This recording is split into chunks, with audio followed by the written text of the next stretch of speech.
एकीकडे शासनानं ठरवलं की ज्या महिला या ठिकाणी लाडक्या बहिणी योजनेसाठी पात्र ठरत नाहीत त्यांची छाननी करायची आणि याच वेळी छत्रपती संभाजीनगरमध्ये काही महिलांनी या ठिकाणी अर्ज करायला सुरुवात केलेली आहे आणि त्यांना हे अनुदान नको आहे। आत्तापर्यंत 10 महिलांनी अर्ज केलेत। आपल्यासोबत अधिकारी आहेत, आपण त्यांच्याकडनं जाणून घेऊया की कधीपासून हे अर्ज केलेले आहेत आणि काय म्हटलंय या अर्जामध्ये।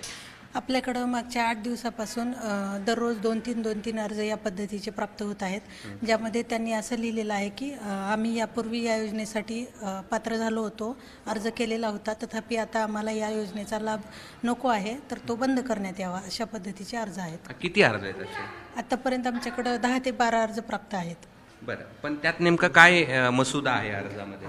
मसुदा त्यांनी एवढंच लिहिलेलं आहे की यापूर्वी लाभ घेतलेला आहे, तथापि आता आम्हाला लाभ नको आहे।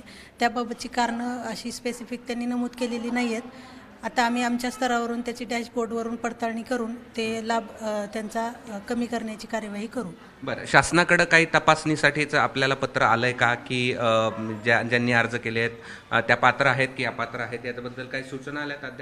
अद्याप आलेल्या नाही त्याबद्दल कुठल्याही सूचना, त्यामुळे त्याबद्दल कुठलीही आता सध्या तरी कार्यवाही नाही आहे चालू। निश्चित आपण पाहू शकतो की महिलांनी आता अर्ज करायला सुरुवात केली आहे की हे अनुदान आम्हाला नको, आणि जेव्हापासून महाराष्ट्र शासनाच्या वतीनं याची छाननी प्रक्रिया होईल असे संकेत दिले होते, त्यानंतर अशा प्रकारचे अर्ज यायला सुरुवात झालेली आहे। कॅमेरामन धनंजय दारुंटेसह मी कृष्णा केंडे, एबीपी माझा, छत्रपती संभाजीनगर। एबीपी माझा, उघडा डोळे बघा नीट।